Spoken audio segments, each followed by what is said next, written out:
Hi friends, name is Dr. Swapna Chekuri from Hyderabad Women and Fertility Center. Welcome to my channel.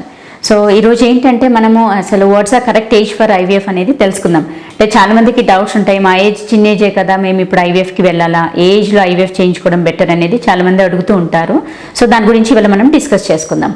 So basically ఏంటంటే there is no fixed age for the IVF. ఇప్పుడు ఈ age దాటితేనే ఐవీఎఫ్కి వెళ్ళాలి అనేది ఏం లేదు. మనకున్న problems బట్టి మనం డిసైడ్ చేసుకోవాలి, అంటే ఐవీఎఫ్కి వెళ్ళాలా లేకపోతే చిన్న పద్ధతులతోనే సరిపోతుంది అనేది మీ డాక్టర్ గారు చెప్తారు. సో బేసికల్లీ ఏంటంటే మనకు కపుల్ అంటే ఇన్ఫర్టిలిటీ కపుల్ వచ్చినప్పుడు బేసిక్ ఎవాల్యుయేషన్ చేస్తాము. సో చేసినప్పుడు అన్ని ఫ్యాక్టర్స్ బాగున్నాయా లేవా అనేది చూసుకుంటాము. యూట్రస్లో ఏమైనా కరెక్టబుల్ ఫ్యాక్టర్స్ లైక్ ఫైబ్రాయిడ్స్ కానీ లేకపోతే ఏమైనా సెప్టా అలా ఉంటే అవన్నీ కూడా తీసి అప్పుడు చిన్న పద్ధతుల ద్వారా ట్రై చేస్తాం. అప్పటికి కుదరినప్పుడే ఐవీఎఫ్ అనేది సజెషన్ ఇస్తాం. సో ఐడియల్ ఏజ్ ఏంటంటే మనకు ప్రెగ్నెన్సీ ప్లాన్ చేసుకోవాలంటే ideal age is around 24 to 30 years. So before 30 ఏంటంటే ఫ్యామిలీ కంప్లీట్ అయ్యేటట్టు చూసుకోవాలి. సో బిఫోర్ 24 years ఏంటంటే లేడీస్కి మెంటల్ మెచ్యూరిటీ అనేది ఉండదు. సో బేబీ కేర్ అనేది ఎలా తీసుకోవాలి అనేది కూడా సరిగా అవగాహన ఉండదు.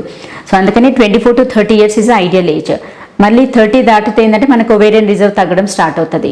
సో బేసికలీ లేడీస్లో ఏంటంటే రిజర్వ్ అంటే మనకు ఎగ్స్ అనేది అది కాన్స్టెంట్గా ఫిక్స్డ్ అయి ఉంటుంది. తల్లి గర్భంలో ఉన్నప్పుడే ఆడ శిశువుకి అనేది లోపల ఊసైట్స్ అనేది ఫిక్స్డ్ నెంబర్లో ఉంటుంది.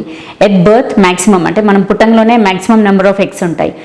రాను ఎట్ ప్యూబర్టీ అంటే మనకు మెచ్యూర్ అయినప్పుడు మెచ్యూరిటీ స్టార్ట్ అయినప్పుడు ప్రతి నెల 1 egg అంటే ఒక ఎగ్ మంచి సైజ్ వచ్చేసి అది ఓవులేట్ అవుతుంది. దాంతోపాటుగా మిగతా 2-3 eggs కూడా పెరుగుతుంటాయి, అంటే దాంతోపాటుగా పెరుగుతాయి. బట్ ఈ ఒక్క ఫాలికల్ మాత్రమే డామినెంట్ ఎగ్ అవుతుంది. మిగతావి ఏవైతే చిన్నగా ఉన్నాయో అవన్నీ ఏంటంటే అట్రిటిక్ అయిపోతాయి. అంటే అవి పెరగాల్సిన స్టేజ్కి పెరగవు. ఒక్క ఎగ్ మాత్రమే పెరుగుతుంది అండ్ ఒక ఎగ్ మాత్రమే రిలీజ్ అవుతుంది. వాటితో పాటు వేరే 2-3 ఫాలికల్స్ ఏవైతే పెరుగుతున్నాయో అవి ఏంటంటే మనకు వేస్ట్ అయిపోతాయి. సో ప్రతి నెల కూడా ఇది ఇట్లాగే జరుగుతూ ఉంటుంది. డెవలప్ అయ్యేది రిలీజ్ అయ్యేది ఒకటే ఎగ్, బట్ దాంతోపాటు ప్రతి నెల కూడా ఒక 3 to 4 ఫాలికల్స్ అనేది మనకు వేస్ట్ అయిపోతూ ఉంటుంది. సో ఏజ్ పెరుగుతున్న కొద్ది ఏంటంటే నెంబర్ ఆఫ్ ఫాలికల్స్ అంటే నెంబర్ ఆఫ్ ఎగ్స్ కూడా తగ్గుతూ ఉంటాయి. సో మన రిజర్వ్ తగ్గే ఛాన్సెస్ ఉంటుంది ఆఫ్టర్ 30. అండ్ మోర్ ఓవర్ ఏంటంటే 35 క్రాస్ అయింది అంటే మాత్రము ఇద్దరికి రిస్క్, అంటే మదర్కి యాజ్ వెల్ as బేబీకి ఏంటంటే genetic syndromes like chromosomal anomalies అట్లాంటిది కామన్ అయిపోతాయి ఆఫ్టర్ 35. మదర్కి ఏంటంటే ఏజ్ అంటే ఎల్డర్లీ ఏజ్లో కన్సీవ్ అయిన వాళ్ళకు ఎస్పెషలీ డయాబెటీస్ కానీ హైపర్ టెన్షన్ అంటే షుగర్, బీపీ ఇవన్నీ కూడా వచ్చే ఛాన్సెస్ ఉంటుంది. అండ్ దెన్ డెలివరీ టైంలో ప్రాబ్లమ్స్ అయ్యే ఛాన్సెస్ ఉంటుంది. అందుకని ideal age to plan for pregnancy will be like 24 to 30. Age పెరుగుతున్నా కొద్దీ మనకు ఓవేరియన్ రిజర్వ్ తగ్గుతుంది, ప్లస్ ఎగ్ క్వాలిటీ కూడా అంటే క్వాలిటీ ఆఫ్ ద ఎగ్ కూడా ఇంపార్టెంట్, అది తగ్గే ఛాన్సెస్ ఉంటుంది. అండ్ ఛాన్సెస్ ఆఫ్ మిస్క్యారేజ్, ఇప్పుడు లేట్ ఏజ్లో కన్సీవ్ అయిన వాళ్ళకు మిస్క్యారేజ్ రేట్ కూడా ఎక్కువగా ఉంటుంది. సో అందుకనే యంగర్ ఏజ్ గ్రూప్ మనకు రిజర్వ్ బాగుండి హార్మోన్స్ అన్నీ బాగున్నప్పుడే ప్లాన్ చేసేసుకోవడం బెటర్. విత్ ఇంక్రీజింగ్ ఏజ్ పెరుగుతున్న కొద్దీ మనకి ఇవన్నీ risk factors. First of all వచ్చిన ప్రెగ్నెన్సీ మిస్క్యారేజ్ అవ్వడము, అతి కష్టంగా ప్రెగ్నెన్సీ కంటిన్యూ అయ్యి క్యారీ ఆన్ అయినా కానీ మళ్ళీ మదర్కి బీపీ రావడము, షుగర్స్ రావడము, ఈ రిస్క్ ఫ్యాక్టర్స్ అన్నీ కూడా ఉంటాయి. సో అది most important factor. And second thing ఏంటంటే మనకు ఈవెన్ హస్బెండ్ సైడ్ నుంచి కూడా నాట్ ఓన్లీ లేడీస్, ఇప్పుడు స్పర్మ్ కూడా మోర్ ఇంపార్టెంట్. జెంట్స్కి కూడా ఏజ్ పెరుగుతున్న కొద్ది ఏంటంటే మనకు స్పర్మ్ క్వాలిటీ తగ్గే ఛాన్సెస్ ఉంటుంది. అఫ్కోర్స్ వాళ్ళకు అది the number of sperm cells నార్మల్గా ఉన్నా కానీ స్పర్మ్ క్వాలిటీ తగ్గే ఛాన్స్ ఉంటుంది. అండ్ మార్ఫాలజీ బ్యాడ్ ఉంటుంది, లేదు అని అంటే డిఎన్ఏ ఫ్రాగ్మెంటేషన్ ఇండెక్స్లో తేడాలు రావచ్చు. సో అట్లా ఉన్నా కానీ మనకి ఏంటంటే ప్రెగ్నెన్సీ అందినట్టు మిస్క్యారేజెస్ అయ్యే ఛాన్సెస్ ఎక్కువగా ఉంటుంది.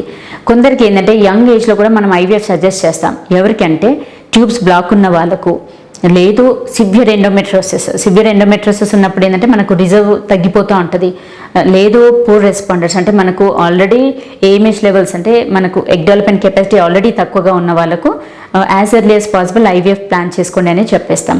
సో అలా రిజర్వ్ తక్కువ ఉండి మెడికేషన్స్ ట్రై చేయొచ్చు అని చాలామంది అడుగుతూ ఉంటారు. అఫ్కోర్స్ మెడిసిన్స్ ఉంటాయి, కాకపోతే దెర్ ఇస్ నో 100% ష్యూరిటీ. అంటే మెడిసిన్స్తో మనం రిజర్వ్ పెంచడమా లేకపోతే ఎగ్ క్వాలిటీ ఇంప్రూవ్మెంట్ అవ్వడమా అనేది ఉండదు. అదేంటంటే ఓన్లీ స్మాల్ ఫాలికల్స్ ఏవైతే పికప్ అవుతున్నాయో అవి పెరగడానికి మాత్రం మనం పెట్టే మెడిసిన్స్ యూజ్ అవుతాయి. But as such reserve already లోపల ఉన్న రిజర్వ్ అనేది మనం అంటే ఇంప్రూవ్ చేయలేము.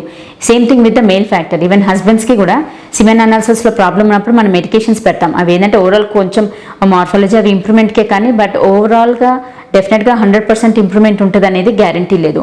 So friends, as early as possible మనకున్న ప్రాబ్లమ్స్ బట్టి మన చిన్న పద్ధతులు అయ్యేది ఉంటే వెల్ అండ్ ఫైన్, లేదు దాని తగ్గడుగా ప్రాబ్లమ్స్ అంటే లైక్ ట్యూబల్ బ్లాకేజ్ ఉన్నా, సివియర్ ఎండోమెట్రోసిస్ ఉన్నా, లో AMH లెవెల్స్ ఉన్నా, ఎల్డర్లీ ఏజ్ అవుతున్నా, కొందరు ఏంటంటే లేట్ మ్యారేజెస్ అంటే 35-38 ఇయర్స్కి మ్యారేజ్ అవుతుంది.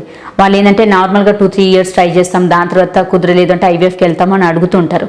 అలా కూడా కాదు, మన ఏజ్ బట్టి కూడా మీరు తొందరగా డెసిషన్ తీసుకోవడం బెటర్.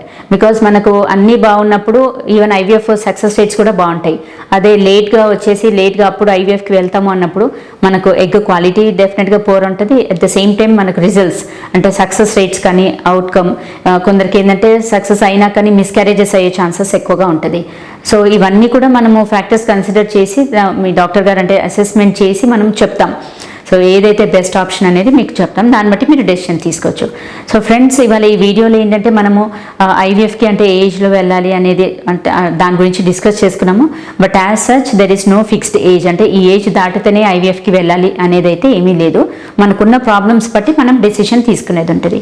సో ఈ వీడియో మీకు ఇన్ఫర్మేటివ్ అనిపిస్తే, మీకు నచ్చినట్లయితే please like my video, subscribe to my channel and share with your friends and family members and needy people. Thank you.